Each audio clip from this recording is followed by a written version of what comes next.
Good day, everyone, and we're going to talk about liver or die. So, the ultimate liver flush. Live or die.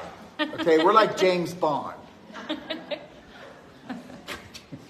What? Yeah, 007. Here Yeah. we are. Or me, I'm actually Supergirl today, so, Yeah. you know. Talking about the ultimate liver flush, otherwise known as the ultimate coffee enema.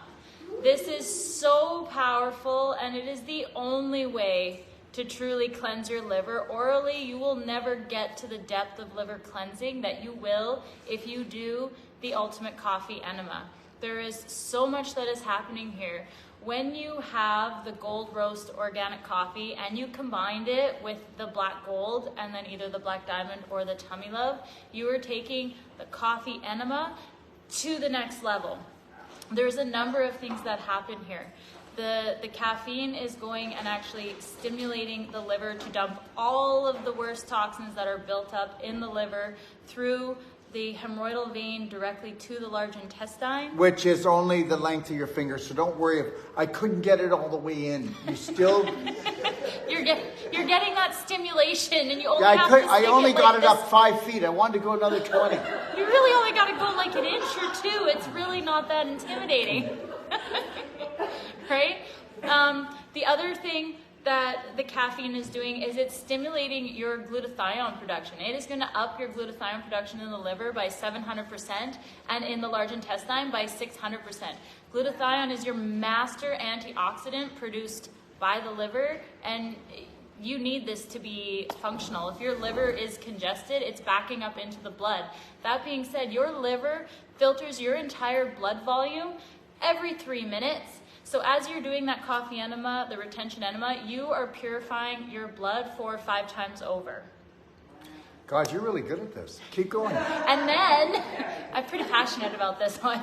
And then the palmatic acids in it are actually stimulating peristalsis. In the coffee. Yeah, in the coffee, are stimulating peristalsis. So it's actually toning the hostras. So that limp snake that the large intestine has become for most of us is going to be getting a workout. It's getting tone. It's going to bring that tone back and restore the health of your large intestine. Then we go, why is the black gold in there? Why is the black diamond in there?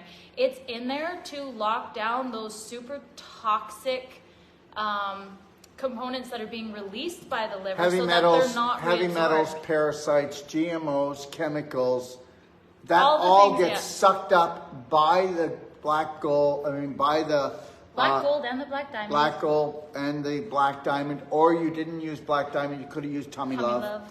And understand something, we already know that 92% of the population has leaky gut. That's not leaky gut, it's leaky large intestine.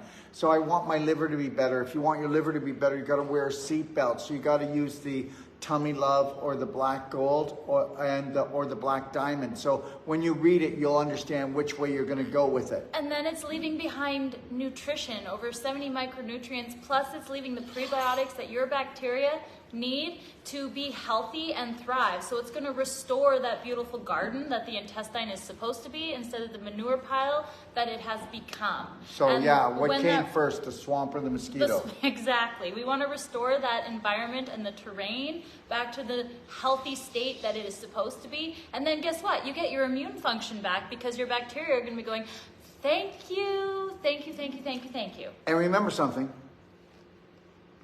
How many people pour beer, alcohol, tobacco, ice cream, cookies, chips, and meat, processed refined fish, grains, bread in your compost? What do you put in your compost? You want to put organic matter in there, right? Well, guess what? The body's compost is the large intestine. The reason why you have a compost for your garden is to grow great healthy bacteria and to put into your garden, correct? So understand something. You know, are people really heavy duty on fermented foods? We should never eat more than 1 teaspoon of fermented foods, whether it's sauerkraut or anything else. People that are into fermented food crazy, you're causing more trouble. Because, well, think about it. You're not supposed to have your food ferment until it hits your large intestine. That's the compost. But go ahead, have all kinds of fermented foods going in here and see how much you screw yourself up. So it's all gone crazy. Every time there's a fad, does everybody go overboard? And then people make money, so they kind of stretch the rules. Well, and when you're in pain, the other thing that is happening, because the liver is filtering the blood that many times over, you're actually removing inflammation markers from the blood. So you're going to bring down your inflammation, like your pain level. Like I experienced one of my first experiences with it. I had a crazy headache, and I'm like, hey, I need to do this. And it took it from a 12 to a 2 in just that 15 minutes. It's super, super powerful. How about spending a little bit of money and getting more benefit than I can do or any other practitioner can do for you? Whether it's therapeutic vomiting, vaginal infusion, or the ultimate coffee enema, what you're paying, nobody can give you because you had to take action. Isn't it always that way? Until you took massive action, nothing got done. But like, if you could, like when you think of brushing your teeth or washing your face, an ultimate coffee enema is doing that for the liver. You can go this way, but you're going to get phase 1, phase 2 liver detox, but you're not going to completely rid yourself of the congestion that is there. And that is why we end up with kidney issues or other issues, because the liver is congested. It's meant to purify your blood, and in today's world, it needs help. It just needs help. And the ultimate coffee enema will do that for you. I don't know. I thought I'd let her come on live. She wanted to. Hi. Hi.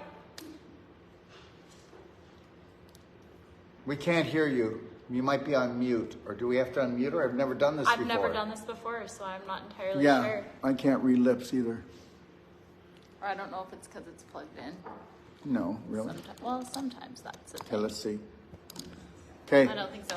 Hi. We don't know how to do it. But we can see you. Yeah. Okay, well. No, there's volume up there, so. We can't hear you. Because Let me that's see. TikTok. No TikTok here. Okay. No. Welcome back. Oh, there you go. I Hi. wasn't here before though. Do you have a question? You can hear me now. Hey. Yeah. Yeah. How are you? Yeah. You're our first Great. How about you TikTok guys? guest. You know what? We should give you a gift. I'm going to give you a gift. How would you like, let me see. How about I send you a 6-week daily cleansing tea? Where do you live? What is that? Well, let's put it. Cleansing tea. Well, I'll give you a glass and then we'll meet in the toilet.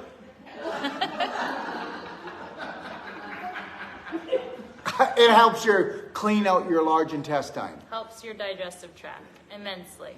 Anyways, do you have a question? My day's been good. How about you guys? Oh, it's been pretty good now. Do you have a question Yeah. do you have a question for Alicia?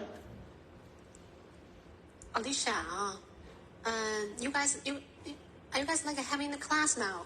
Yeah, do you want to take a look? Here, let's let her have a look.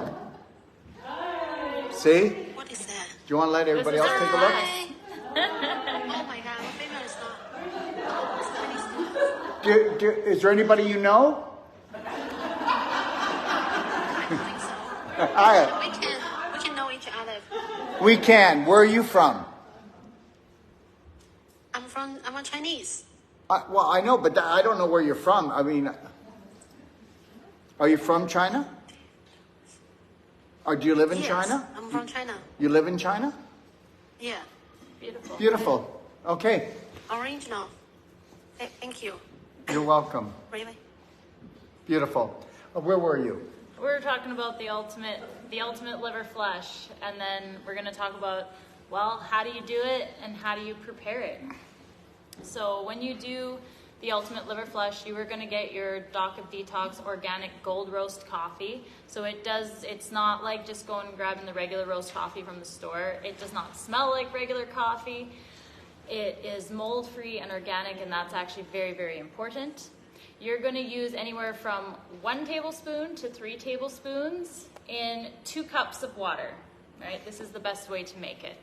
And then you're going to add anywhere from 1 teaspoon to a tablespoon of the black gold. And you are going to bring the water to a boil, add those 2 things in, and then let it boil with the lid off for 5 minutes. Once that 5 minutes hits, you are going to turn it down to a simmer and put the lid on for 15 minutes. Then what I do is I get my enema bucket all ready. Make sure that the clip is closed because I definitely have poured my coffee in and had it all run out. So save yourself that and just always double check that the little clamp is closed, right? Get your strainer. I typically just use a metal strainer, but you could use cheesecloth as well. It works equally as well. And yes, some of the black gold will go into it. That's fine, right? Because it can be fine parts of it. Strain the coffee. Then you'll have that boiling hot liquid. So add 2 cups of room temperature, maybe slightly cool water to it. Now you have 1 liter. Then what you'll do is add a teaspoon of tummy love or that 1/16 of a teaspoon of black diamond. And the black diamond will mix itself, so don't worry about mixing it in there. By the time you walk it from the kitchen to the bathroom, it's already mixed in just lovely. The next thing that you want to look is your setup for the bucket. I typically will hang it on the shower curtain, and I have a hanger or 2 there and hook it on that, because you want it to kind of be vanity height. I find is the ideal height. If it's too high, it'll rush down and that can be an uncomfortable feeling. If it's too low, it's just not going to go in because it doesn't have enough pressure. And can I say something? When you do insert it, if you're the type of person that you can't handle hardly any pressure, you unclip, but just hold the clip a little bit so it's just going in so easy. And control the flow. So when you start out, when you start out, make yourself a nice comfy little spot, because you're going to be down there for minimum 15 minutes. And if it's your first time, you might make a little mess, so put a garbage bag there, and then you can just wrap it up and just call that, and have another bag where you just wrap up the garbage bag, you put it in another bag, tie it up, and it's over. Do you understand? Or like an old towel you don't really care about. Or an old towel, because guys, but listen, I'm telling you, by the time you do this 3 times, you'll have it down to an art, and you're going to go, oh my gosh. And you're actually going to begin to tone the muscles of the pelvic floor and the peritoneum, because you're going to be thinking of just drawing up in order to hold in. You want to stay connected with your breath. All right, guys. Guys, I hope you guys have a great day. Okay, I'll see you guys next time. See you, Julie. Bye. Be well, Bye. love. Bye. And typically speaking, you're going to start out on your left side, because this is the side of the descending colon, so it will allow the liquid to go in easier. That being said, if it is your first time doing a coffee enema, you should do a rinse with like 2 cups of warm water and black diamond to start with. That'll clear out anything that's just kind of hanging out there. You will have more room. Yeah, it's always good to go in and, warm to hot water. You won't have some to black diamond in there. Let it soak. Yeah. Let's you won't have to do it lighten every the time, load. but when you're first starting out, it is very helpful, because like I said, I talked about the peristalsis. That's the contractions. You can breathe through that, but cleaning it out will assist with it being less intense. All right. So you start on the left side. I set my timer for 5 minutes on the left side. Then I go to my back. Set your timer for that 5 minutes again. Just kind of reset it. Do that on your back. The closer you keep your knees, your tummy will be more comfy. The more you stretch out, you'll just feel more cramping, because if you were to sit up, it'll be like, oh my God, I gotta go now. So just keep that in mind. Deep breathe. You can do a little bit of gentle stimulation as well. Like I keep my belly button therapy tool there. You could use a thumper. And if you feel a little bit of gas somewhere, you can take the little belly button tool and just move the gas along so it doesn't get caught on the corners. Stay connected to your breath. This is super, super powerful for being able to push yourself Understand, just that little bit big further. Big Pharma does not like therapeutic vomiting, ultimate coffee enema, okay? Vaginal infusion. This ruins their whole bottom line. Yes? I have personal experience. They think it's very dangerous. That what? They think it's very dangerous. No. They It's teach just doctors. dangerous to their bottom They line. teach doctors that it's very dangerous. It hurts their bottom line. And did you ever see their bottom? It doesn't smell very good.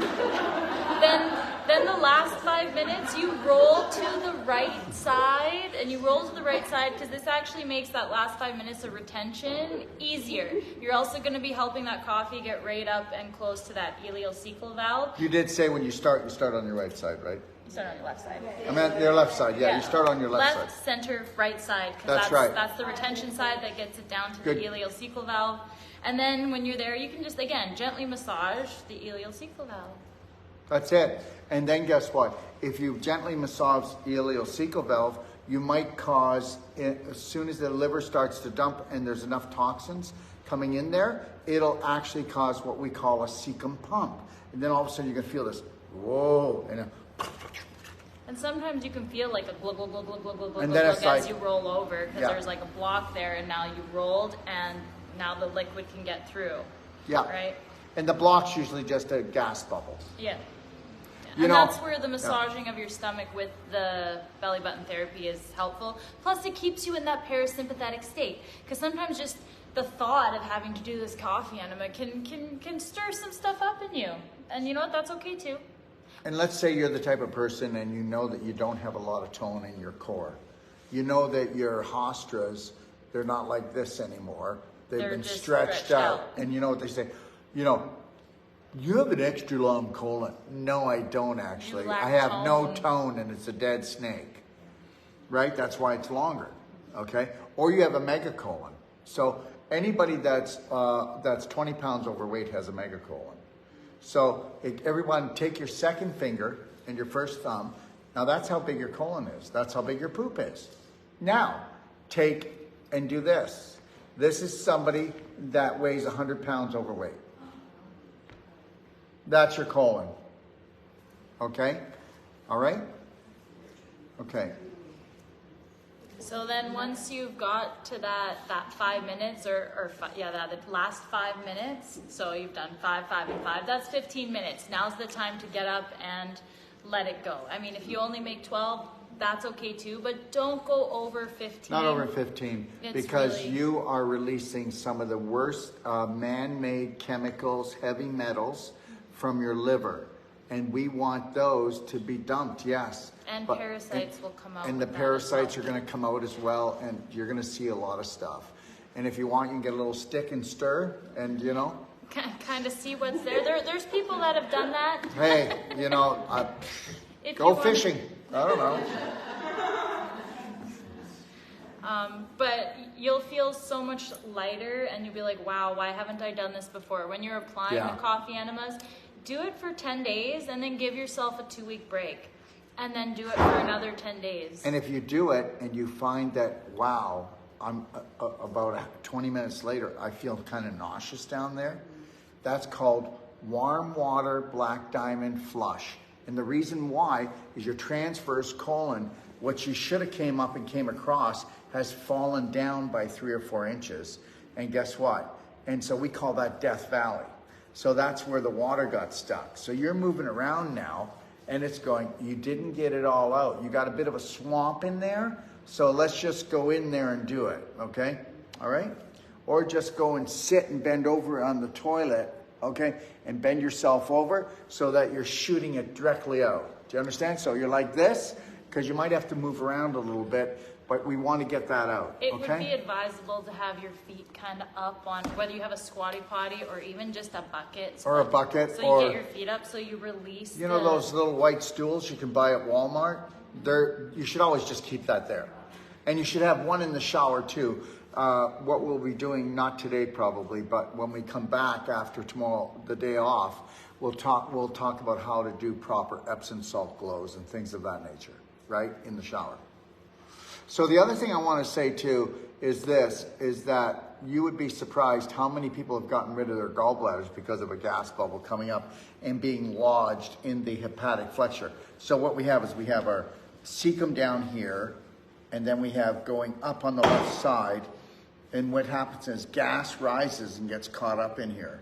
So just so you know, I had a colon therapy clinic, okay, in Toronto, and we had one of Toronto's top surgeons, and all he did was gallbladders. That's all he did was gallbladders. And he said, you'd be surprised, but you know, he said about 20% of all the gallbladders that he removed never had gallstones. He said it was all because of gas attacks and because of stress, okay, and inflammation. And he said to me, and he said, this is the truth. He goes, we will keep all gallstones because everybody wants to take their gallstones home. It's like some kind of a trophy. So the reality is he would always give other people's gallstones because you get big trouble cutting somebody's gallbladder out. If you cut someone's gallbladder out, just remember this, okay, get this. How many people have terrible diets? A lot of people. There are people that have gallbladder problems that don't have a terrible diet, not as much as their husband or their wife or other people. So why is it that the gallbladder gets in trouble? Well, because the liver stores anger, and when there's too much anger in there and it's creating so much inflammation, it could go to cirrhosis. It will dump the physical matter created, because the more anger you have, the more cholesterol you're going to create because the more acidic you are, right? Inflammation, acidity, and the more calcium you're going to pull. So you're going to end up with gallstones. That's what gallstones are, is calcium and cholesterol, and they're created. Cholesterol we make anyways, but we make a lot more cholesterol when we're very acidic, because we're pulling the minerals from our artery walls and we're causing cracks in the walls of the arteries. So the body makes more cholesterol to use the cholesterol like as candle wax to goop the cracks up, because if calcium goes in, metabolic calcium goes into the bloodstream and it gets caught in the crack, it can cause a little cut, a little tear, and that'll cause a blood clot. And guess what? You've never been told this, but almost all heart attacks and strokes are caused because of that. Oh, welcome to the world. So anyways, here's the deal. So now what we've got is the person who's angry all the time. Guess what? What do you think? Okay, so let me ask you a question. I'm driving my car really hard. I'm not giving my car what it needs. I'm not calming down. I'm going to hit the pedal really hard. And guess what? The rad could overheat, right? And so when the rad overheats, what happens? There's that plastic jug where the water can go into the overflow so the rad doesn't blow up. What do you think the gallbladder is? It's the overflow for the anger stored. So now the anger goes into the gallbladder. People get their gallbladder cut out not because of just a bad diet, but the main thing that tops it off is the anger that gets stored in there. So I need you to really get that. Oh my God, you're so green with anger. Well, and the ultimate coffee enema actually helps the gallbladder to flush and dump the bile, because the bile. Did you get that? That's what we're getting to. The bile will be recycled all the time, but when you do the ultimate coffee enema, the palmatic acid actually stimulates the bile duct of the gallbladder to open, and you'll flush that out and you will make new bile. So it's restorative for the gallbladder as well. Okay, so we're talking about the ultimate coffee enema, somebody's asking. And for the ultimate coffee enema, for vaginal infusion, which we're talking about today, and for therapeutic vomiting, you can go into the Advanced Water Fasting Guide in Doc of Detox library, guys, and watch the videos, or just go read about it in the guide that we give you for free. Yeah, okay. You can also go to braveheartnation.com and click on library, and you will find it in there as well. There you go. And guess what? Find it. You ready for this? And here's a real stat. I'm not exaggerating. Get your gallbladder cut out. You just increased your chance of bowel cancer by 400%. Because the bile would break down the fats. Now you're not breaking down the fats, you're breaking down your bowel. You got it? And your liver is working twice as hard. That's it. Okay? So understand something. They're going to tell you don't need your gallbladder, they don't need your appendix, they don't need your tonsils. Okay? And all of these are needed. And I'll be going through that when we go through the chart and when we get back after tomorrow. All right? Mm-hmm. How are we doing? Is that good? Okay? So we're going to take now a 5-minute break, and then we're going to come back. And Tora and Alicia are going to be talking about the vaginal infusion. Mm-hmm. And how to support your ovarian palace. Yeah, because I just don't know where I fit in on that one. Okay. Thank you. You got this, Bravehearts.